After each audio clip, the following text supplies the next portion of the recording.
Season 2 of Overwatch 2 has started off strong with a new tank, a new map, and a bunch of hero changes. The meta sure has shifted, but maybe it's shifted too much, as Blizzard is already looking at hero changes in Overwatch 2 Season 2 Midscope update.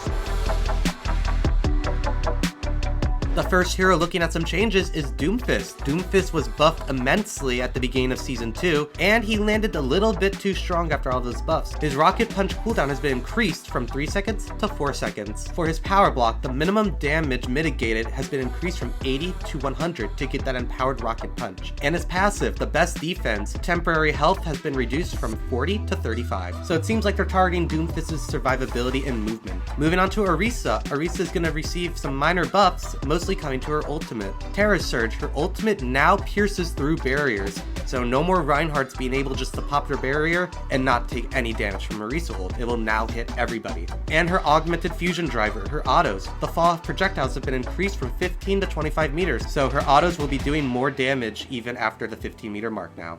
Moving on to Ramattra. Ramattra is Overwatch 2's newest tank and character, and it seems like he landed a little bit on the weaker side compared to the other tanks. Nemesis form is looking at some buffs. His movement speed has been increased by 20% in Nemesis form, and armor bonus has been increased from 150 to 225. So he gains 20% movement speed and 75 extra armor. The block with armor blocks 87.5% of all damage, so it seems like he's gonna be able to tank and run overtime even easier. And his void barrier cooldown has been reduced from 15 to 13 seconds. It only lasts 4 seconds, so it's kind of a lackluster ability with such a long cooldown, as it really didn't provide enough util for your team. Moving on to the damage heroes. Our first one is Sojourn. Sojourn has gained nerfs again, and it seems like these ones might actually finally put her in her place. Her railgun primary fire spread has been increased by 28%, so that means it won't be as easy to hit those headshots anymore. Her disruptor shot no longer slows movement speed, so now it's just an area denial, and her power slide cooldown has been increased from 6 to 7 seconds, so just to reduce her mobility a little bit. Hopefully these nerfs will put Sojourn back in line with the rest of the DPS, so we're not just in a Sojourn meta. And Tracer. Tracer did get buffed in Season 2, but maybe it was a little bit too much as they're reverting it. Tracer's pulse pistols have been nerfed. The damage has been reduced from 6 to 5.5. She was buffed from 5 to 6 in Season 2, so this is a net 0.5 damage buff.